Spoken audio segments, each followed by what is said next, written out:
Get more troops into Afghanistan, put more pressure on the Afghan government to do what it needs to do. Where we should have been focused on in the first place. We took our eye off the ball when we invaded Iraq. Our real focus has to be on Afghanistan. We'll finish the fight in Afghanistan. All right, well, that was then. This is now. We're not going to put the cart before the horse and just think by sending more troops, we're automatically going to make Americans safe. So before it was all about more troops for Afghanistan, now the president's saying that he's not making any decisions on deployments until he's sure of his strategy. Even as a top U.S. commander in Afghanistan says we need more troops and fast. Commander Kirk Lippold agrees. He commanded the USS Cole, which came under a terror attack back in October of 2000. Many say that attack presaged what would ultimately be bigger and far deadlier attacks all the way to 9/11. Commander, very good to have you again. Thanks for coming. Good to be back on the show again, Neil. Speaking of shows, Commander, we're getting more from President Obama appearing on David Letterman. They're taping that show for showing tonight. And he's saying that, no firm decisions have been made one way or the other. I guess I'm paraphrasing there regarding Afghanistan.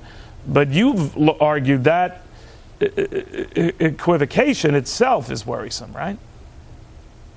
Well, I think we have to be realistic, Neil. This president took one four-star general and essentially fired him to put General McChrystal in there to take a good, hard look at what we needed on the ground and assess what troops, if we needed more, what additional resources would be necessary. And now that that assessment is complete and has come back, there seems to be a little bit of balking politically as to the commitment that we need to make to keep our nation secure. It is going to take more troops. Some estimates are between 40 and 60,000 more troops. But additionally, we need the resources. And we need the resources at the right time, at the right place, so that these troops can go out there and do what they need to do to keep our nation secure and help stabilize the country of Afghanistan to eliminate the threat from al-Qaeda and the Taliban. All right, now in the last week, this president has taken back his plans for a European defense shield, and now what could be, it hasn't happened yet, ignoring a top general's urging for more troops in Afghanistan. We don't know on the latter yet. We certainly know on the former. What are you worried about? My greatest concern is that we are going to balk politically at the cost it's going to take in order for us to do what's necessary to have a long-term, stable Afghanistan that we're going to be involved in for many years.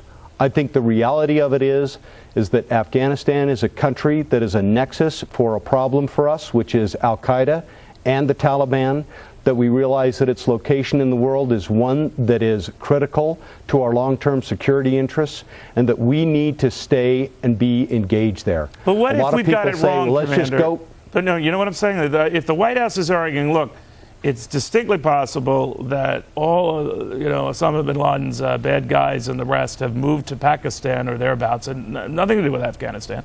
And they know that these guys are like cockroaches, so no sooner do you start invading or setting up shop in one country, then they move to another country, and they're not going to play that game. They don't want to be Vietnamized. What do you make of that?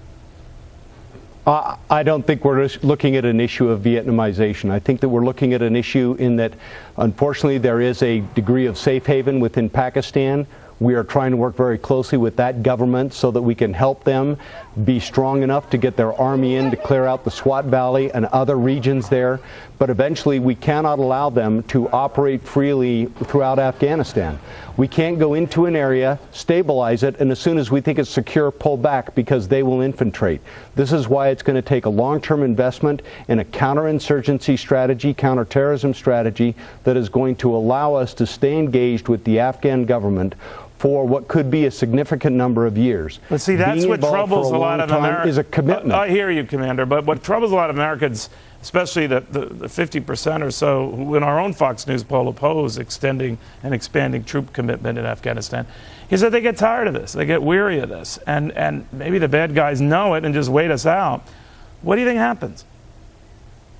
I think what the administration needs to do is clearly articulate where our national security interests lie in that region, why it is important for us to be in Afghanistan, why we need to create and help stabilize a government, the Karzai government or whichever one's going to be elected, to help them get that country back to a point where they can be a functioning government, hopefully a functioning democracy, where we can have the government that takes care of the people in some of those outer-lying regions within the country itself, so that it will be stable, and they reject the notion of having the Taliban operate there. Okay. Because, as we all know, the Taliban is the one that gave al-Qaeda the safe haven that they operated from to carry out the attacks on Good both point. USS Cole and our country on 9/11. We Good can't point. afford it again. Commander, thank you very, very much.